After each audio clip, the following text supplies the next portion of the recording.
TC, would I be correct in saying that as we now begin the headlines from Smerconish.com in the newsletter, and as we are broadcasting on YouTube as well, that you just put on lipstick? Yes. Why, yes. Thank you very much. Am I right? Why are you asking me? Well, where has the lipstick been for the other portion of the program? The joyous part of radio is that there is no hair and makeup necessary. God. And now all of a sudden I'm like, oh my gosh, how do I look? What's happening? It's very stressful. I would like to request that from the moment you enter the studio, you're wearing the lipstick. Yeah, you can keep requesting that. Let's see how that goes. Get all glammed up.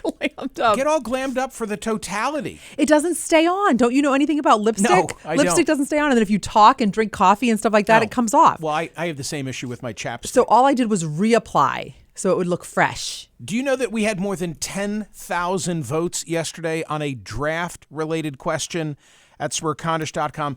Any commitment of U.S. troops to the conflict in Ukraine should include reinstitution of the draft. This is interesting because the more militaristic responses to the survey question ever since Ukraine began 21 days ago have been gaining the votes. But in this case, 73.37% said, I disagree. I disagree with the idea that a commitment of troops in Ukraine would necessarily involve reinstitution of the draft. Now, today's survey question is, I think, an interesting one. People may think that it's rather flip. I'm holding up, as you can see, TC, the front page of the New York Times today, print edition, page 1 above the fold.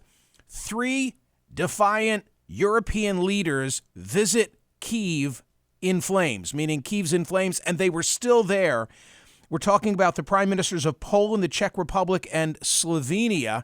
I'm asking, should President Biden accept President Zelensky's invitation that, quote, all friends of Ukraine visit Kyiv? I said yesterday that when Kamala Harris was in Poland, it occurred to me then that if she could, under the cover of darkness, slip into Ukraine and maybe not even in Kyiv, have a meeting with Zelensky, it would have been wonderful for her. It would have been wonderful for Zelensky.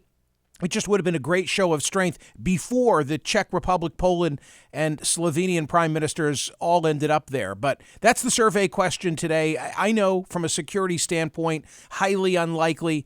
But with President Zelensky having spoken today to a joint session of Congress, he's very much on the brain. And in looking at all the coverage from the 3 PMs who did make the trip, I thought, why not? Let's ask. I recommend the essay penned by the Chinese ambassador to the United States that ran in the Washington Post today, that too at Smerconish.com and in the newsletter. Very interesting to hear from him. Okay, what exactly is the Chinese perspective vis-a-vis the invasion by Russia, the ally of China, of Ukraine? It begins this way. It begins with the ambassador saying there have been claims that China had prior knowledge of Russia's military action and demanded Russia delay it until the Winter Olympics concluded. We've spoken about that. You know, did Xi and Putin have some type of a wink and a nod that the invasion wouldn't begin until Xi's moment in the sun had ended? Quote, let me say this responsibly. Assertions that China knew about, acquiesced to, or tacitly supported this war are purely disinformation. Oh, okay, that sounds encouraging. So the Chinese say, no, we absolutely didn't know. Then the ambassador moves on to a conversation about Taiwan. This is more troublesome. Some people are linking Taiwan and Ukraine to play up the risks of conflict in the Taiwan Strait. This is a mistake. These are totally different things. How come?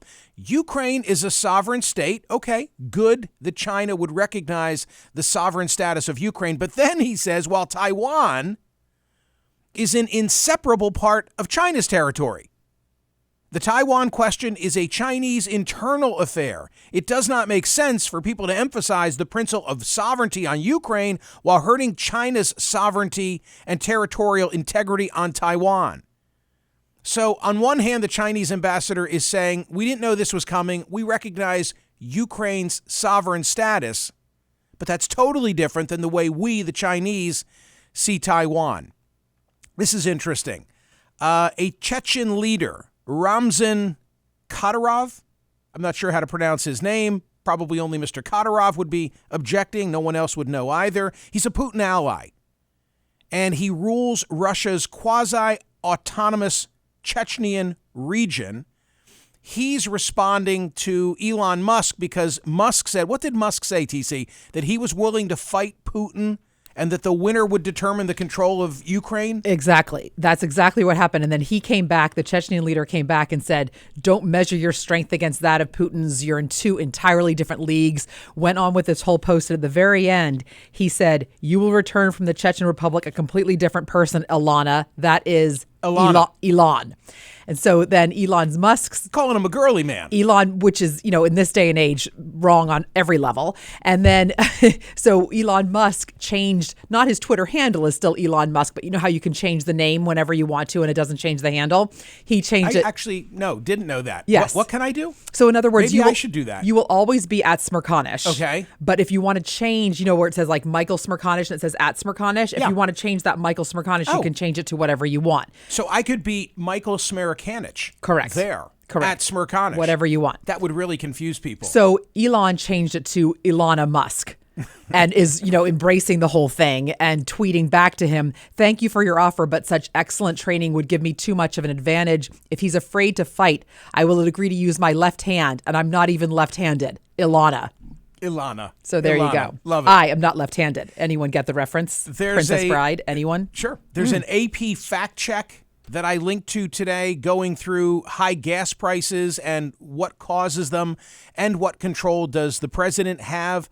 For example, they quote Mitch McConnell, the Senate Republican leader. They quote Kevin McCarthy, the House Republican leader, laying on Joe Biden all the fault for the escalation of gas prices. The AP then tries to untangle that. They say the price of oil is set by world markets. Even the leading producers, the United States, Saudi Arabia, and Russia, don't get to set the price. I know people are wondering, well, what about the Keystone XL pipeline as distinguished from the Keystone pipeline? They say Biden revoked that permit. It would have contributed less than 1% to the world's supply of oil. There's much more to it. I just thought it was a well-done piece, and consequently, I put it on the website, and I have it in the newsletter as well. This strikes me as curious. The Wall Street Journal, publishing a survey, brand new journal survey, finds that 52% of Americans don't think Mr. Biden will run for re-election in 2 years. 29% do expect him to pursue a second term. I was shocked that the number is so high. 29% who think he'll run for a second term. I see no prospect that he runs for a second term, and I've said that consistently, but maybe I'm wrong. But a full third of Americans expect that he will run again, thinking about 2024. I also have linked today a National Review essay. National Review, William F. Buckley, conservative publication, a senior writer there, Charles C.W. Cook, going after Donald Trump. Why on earth would conservatives choose that guy?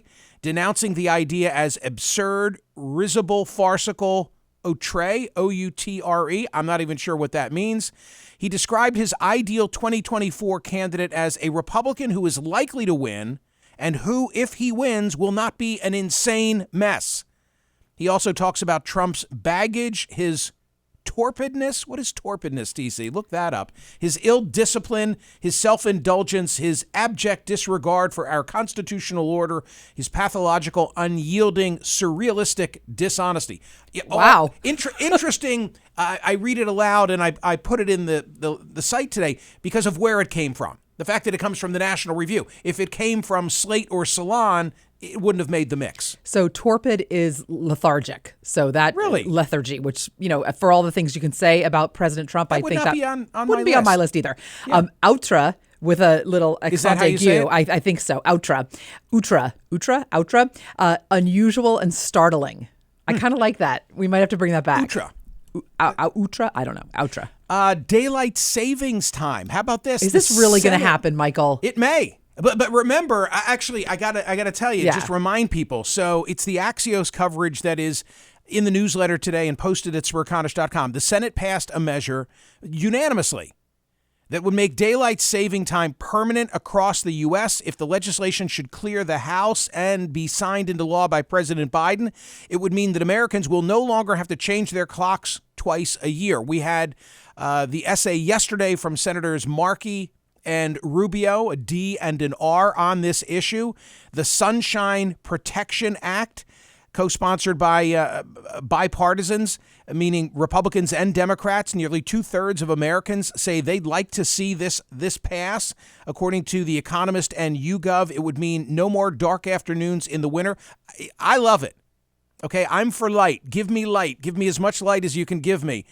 But remember, in the 70s, when this happened, the last time Congress made daylight saving time permanent, decision was reversed in less than a year because of concerns that early morning darkness proved dangerous for school children and public sentiment changed. So maybe, we'll see a repeat of that. I don't know, want kids to be safe en route to school. Oh, there's this story from Texas of the University of Southwest confirming a fatal accident involving a van carrying its golf team. As I come on air today, the details are not fully known other than something terrible happened. A 17-passenger van and a Ford F-150 truck hit head-on in Texas. We've got linkage from one of the local affiliates. That, too, something that you need to know about.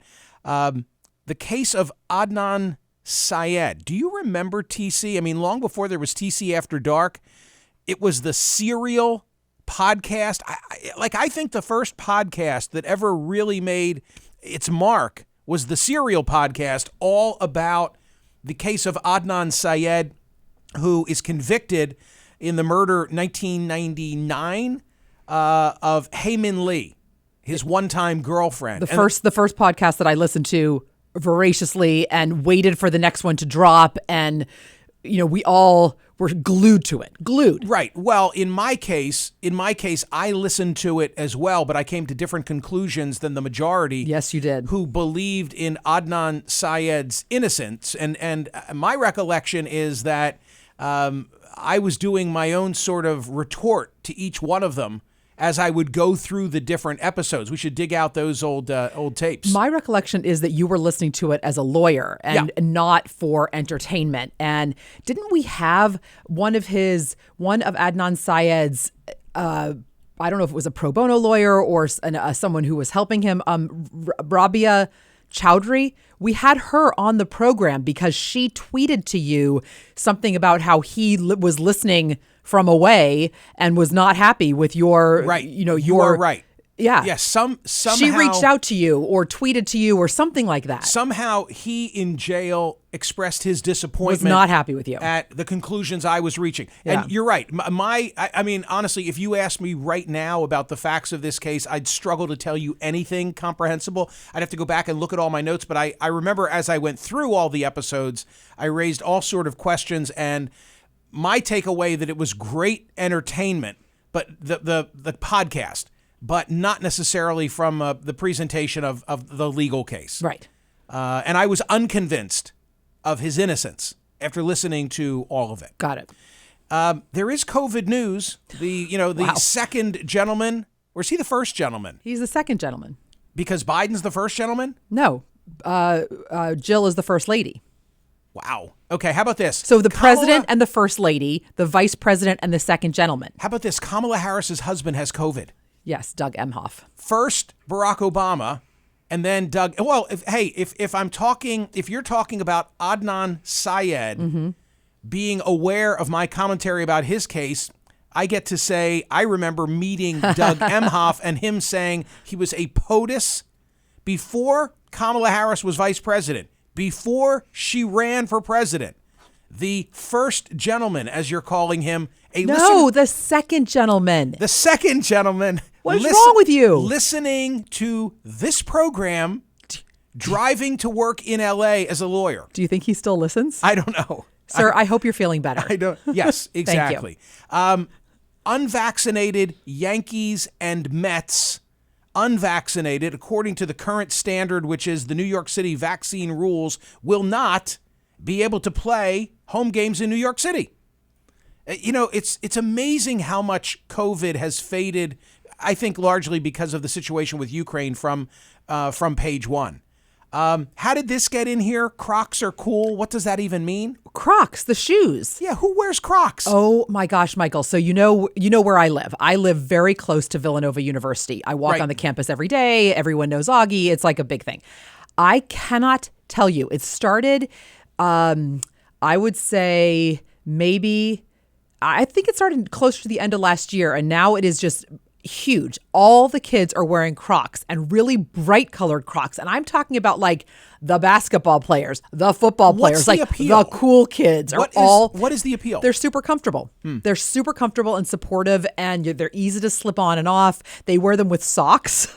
Because they're it's this time of year, they're cold, so they wear them with socks. It is hysterical. So Crocs are cool. Crocs are now cool again. Who knew? Do you remember when I wore Crocs, and this was back in the day when I cared what you thought about me? Yeah. And it really hurt my feelings because you were. What did I say? Put on lipstick? No, you talked about those clown shoes, and you were really mean about it.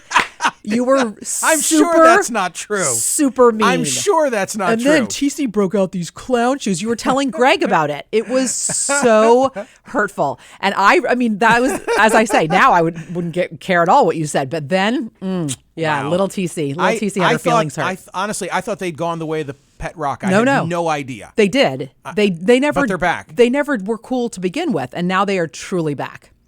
Two other things. Starbucks, you can see TC. Oh, yes. Cheers. So en route to work every morning using my app, it takes me answering way too many questions. They need to streamline the process. Still? Like it's not like you set it up and then you just push a button? You've got to push it a couple of times. You should have to push it once. If, like me, you go at the same time every day and get the same cup of coffee. Anyway, they're going to do away with, the onesies. That'll never work.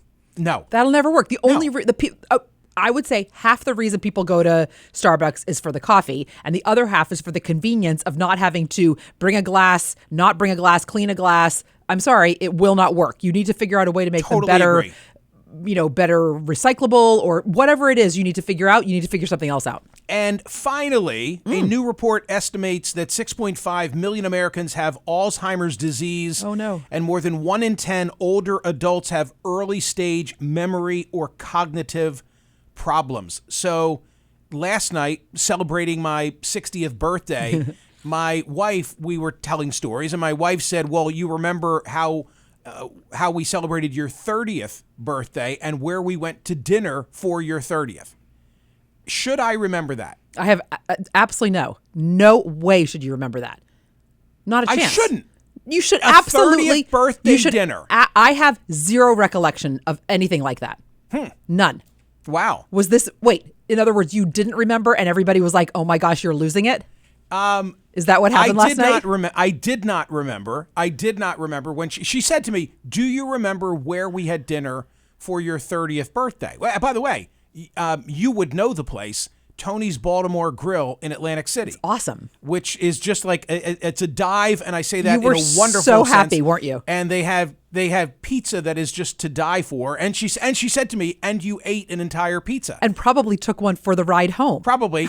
Except this time I hadn't pedaled my bike 65 miles to get there. You turned me on to Tony's Baltimore Grill. Joey and I love it. It's the best. The best. So I'm worried about the story that I just shared with you. What was it about? In other words, your cognitive decline. You feel like now you're 60 and you're done? Up to 18% of adults over 60 have early stages of memory loss and cognitive problems. I do believe I'm in that category. I don't remember anything. But I have been like that for a long time. And my husband claims that he feels like it serves him well because I don't remember any of his shenanigans or antics. And therefore, I'm always a really positive person. So who knows? Maybe it could be a good thing. My 60 musings seem to have gone over well. Thank you for all the comments. If I don't respond via social media to all of them, I can't do it because there were so many. But I just... heartfelt thanks for all of those who paid attention and got a kick out of it. It's really cool. Oh, can we, I'm sorry, TC, can we just say what we did yesterday? In other words, yes. We gave Dan and we gave all the boys in DC the word. Please don't let someone call the program if you can help it. Okay.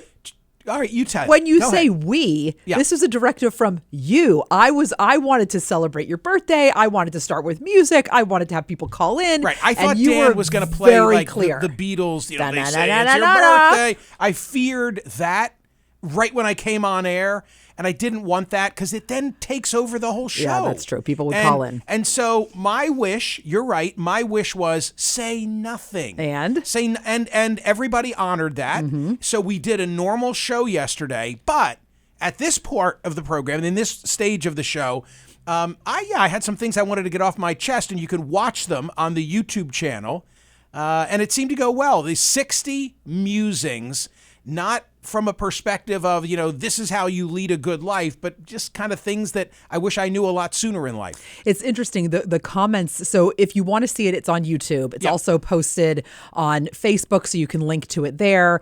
There were clips on Instagram, on Twitter. So there were a lot of places where people could make comments about your birthday, the 60 musings, the pictures that you posted with it of your mother and father and you as a baby, the Funny stuff. birth certificate that you posted, which by the I way, think that might have been, is that safe to post one's birth? Like, TC, put your social security I've card? been asked to please release my long form birth certificate, so I'm trying to do that. I think it's in Hawaii, but if I find it, we'll get it and release it. Okay, but people, I can't tell you the connections. Like a woman named Mary Ellen says, "Wow, Dr. Gribb delivered my firstborn." Really? Yes. Is that unbelievable? Yeah, John Gribb delivered me. Yeah. Dr. Gribb. Your father called his name more than once on Football Fridays. What's Football Fridays? That would mean that my father, as the in-stadium announcer for high school football at CB West, probably announced the name of whoever sent that Isn't note. that unbelievable? No, Dr. Gribb announced Dr. Gribb's name. That's what this woman is saying. Oh.